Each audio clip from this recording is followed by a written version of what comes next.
All right, today we're jumping into a timeless journey, a real quest for truth, and a story about a massive revelation. We're going to break down the symbolism and the story of the Epiphany. So the story kicks off with this really powerful idea from Casper, one of the main characters. His words just immediately set the stage, right? This is not just any star, and this is definitely not going to be an ordinary journey. This is a quest guided by something divine. You know, every great story has that call to adventure, and this one is no different. It all begins with three seekers who are just compelled to act because of this extraordinary sign they see up in the heavens. Now, these aren't just some random travelers. They're magi. Think of them as a priestly class from the East, probably Persia, who were experts in astronomy, philosophy, and all kinds of ancient wisdom. For them, the stars were like a divine map. So when they see this brilliant star, they immediately connect it to prophecies they've been studying their entire lives. This is it. This is the moment they've been waiting for, the sign that a new king has been born. Melchior's words here really frame the purpose of their journey perfectly. They aren't just looking for some political ruler. They're searching for a prophesied redeemer, a figure who is supposed to bring a whole new kind of peace and justice, a light, not just for one group of people, but for all nations. The stakes, you can see, are incredibly high.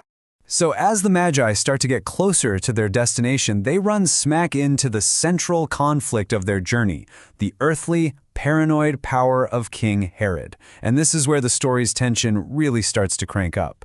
Herod's reaction is immediate, and it is driven by pure fear. He doesn't see the birth of a new king as a blessing or some prophecy being fulfilled. Nope, he sees it as a direct threat to his own power. His world is all about control and thrones that can be taken by force. And right here, we see the two competing ideas of kingship at the heart of this whole story. On one side, you've got Herod's power, which is built on thrones, fear, and deception. The power of a ruler. But on the other side, you have the prophesied king, whose power comes from a humble little birthplace, from prophecy, and the promise of peace, the power of a shepherd. Herod's deception here is a huge moment. He can't find the child himself, so he tries to manipulate the Magi, to turn them into his own spies. He cloaks his violent plans in this really pious language you see right here, telling them, "Report back to me, so that I too may pay him homage." This lie just creates this palpable sense of danger for both the Magi and the child they're looking for. So, following the star, the Magi finally arrive. And the scene they find? Well, it could not be more different from the paranoid, opulent court of King Herod.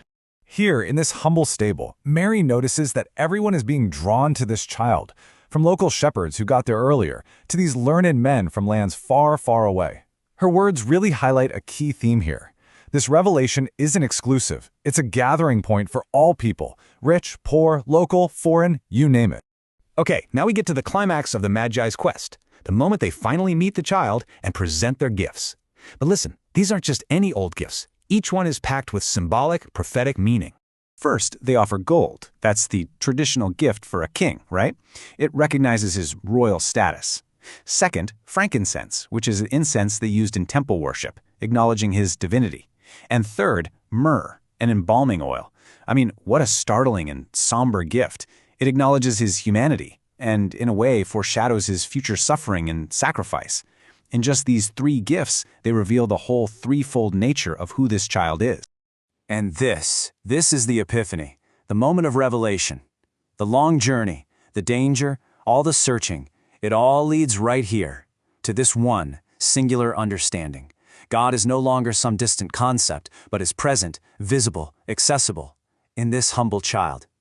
Heaven has literally met earth. So what's the lasting significance of this story? Why does it matter today? Well, it turns out this ancient event continues to resonate in a really powerful way. And we're going to explore how. The word epiphany itself just means a manifestation or a sudden revelation, an aha moment. And the story frames this not just as a historical event, but as this universal human experience. It's the journey every single person takes when they search for truth, and that incredible moment when that truth is finally revealed. So ultimately, the story's big message is that this revelation is for everyone. Think about it. The Magi were outsiders, Gentiles, yet they were called. That was a truly radical idea, extending a divine promise beyond just a single nation to include all people. And the light that guided them? It's said to still call to us today, not just in some grand dramatic moments, but in our own simple acts of faith and compassion. Those moments, they become our own epiphanies. And this brings the whole thing right back to us, doesn't it? If the story is a map, it really prompts a question for anyone who hears it. What star are we following? What truth are we seeking? How does this ancient map apply to our modern lives? And we'll end on this powerful thought. The story concludes with the idea that the guiding light isn't something external anymore. It's been internalized. The search for revelation, for truth, for that divine light, well, that's now a journey we all take within ourselves.